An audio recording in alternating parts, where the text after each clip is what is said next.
Hey, I'm Vamsy, and this is Player's Narrative. I stopped playing first-person shooters after Call of Duty Black Ops until every one of them felt the same and frankly, boring.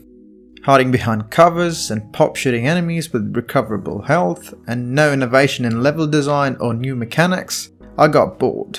I played Doom last year and it blew every first-person shooter out of the water. Trust me, this game is enthralling.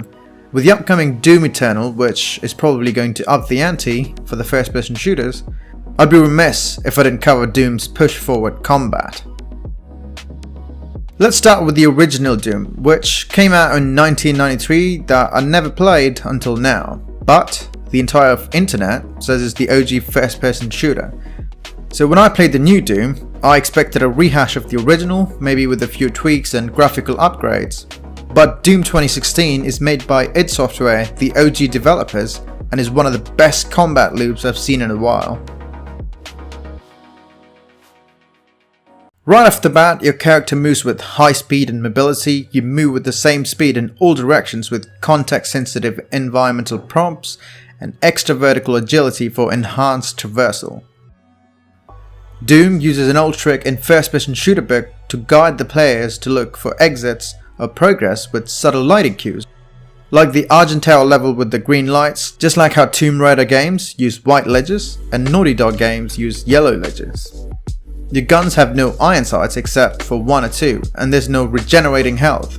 Yeah, regenerating health lets you be chaotic and takes bullets to the face, make one feel like they're in a pulse-pounding action movie.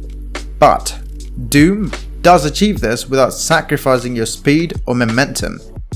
This essentially makes every encounter feel like a cinematic set piece. Oh, unlike many first-person shooters today, players have to take health from enemies or health kits in a heated battle instead of hunkering behind a cover and waiting for it. Which is unlike anything you'd see in the latest Call of Duty or Battlefield or any big AAA titles for that matter, except for a few cases here and there. Every encounter is designed with the player in mind. The Doomslayer, as id Software calls it, has an arsenal of weapons and an arena for possibility space and player engagement to do the combat dance. The rhythm of choosing your enemy and moving in high speed to hunt down every little imp and cacodemons is in service for the player. Your shooting reticle is rock steady even when moving, unlike most games where pummeling bullets lets your crosshairs wiggle about, causing inaccuracy. This design choice makes you feel like a hungry predator closing in on its prey.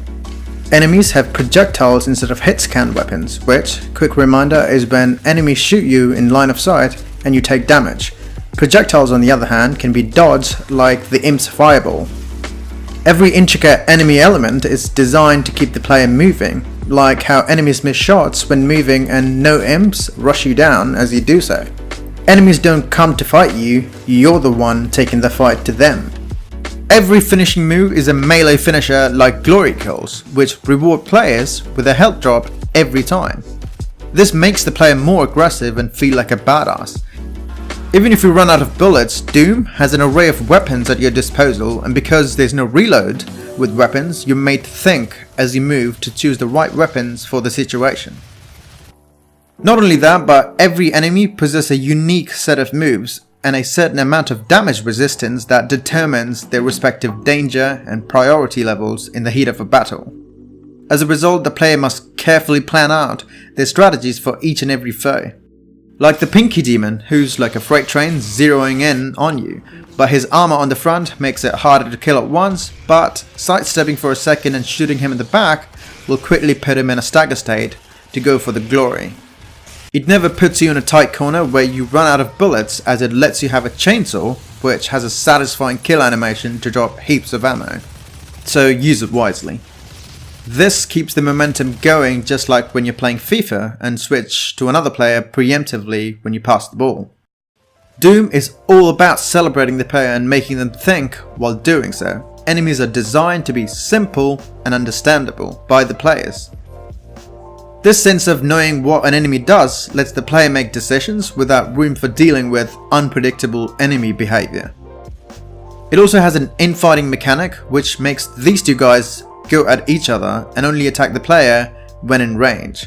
This adds personality to the combat, where enemies don't attack when you're locked into a glory kill, as enemies have token systems to perform attacks and have to wait for turns depending on their location and difficulty setting. Oh, and there's also a threat management system that lets you crowd control, which makes enemies react to a player's action with 3 distinct reactions.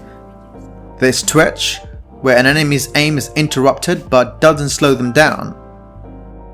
And there's falter, where an enemy's poise is broken and pushed back, playing an animation to do the player understand its behavior. You can even do this to the enemies who have leap attacks. And then finally stagger, where it triggers a dazed state for the enemy and glory kill animations are initiated for the player to finish them off. Enemies are highlighted in yellow, so even at full pelt, you know which enemy is ready for a glory kill. Enemies' AI is predictable, which works in favor for a push forward combat, and it fits the theme as these demons are from hell and inhuman. It manages to make a convincing case for attention and detail in design by demonstrating its finer qualities through the moment-to-moment action and exploration to create a consummate experience. The devil is indeed in the details. Combine this with some heavy metal music to my combat dance, I could do this all day. But Doom has its core pillar, the combat loop, with no moments of respite, as it would take away the momentum of the pacing, which can kinda get exerting or become insensitive for the player. Maybe Doom Eternal could interlace more mechanics and other gameplay pillars to keep things from getting repetitive.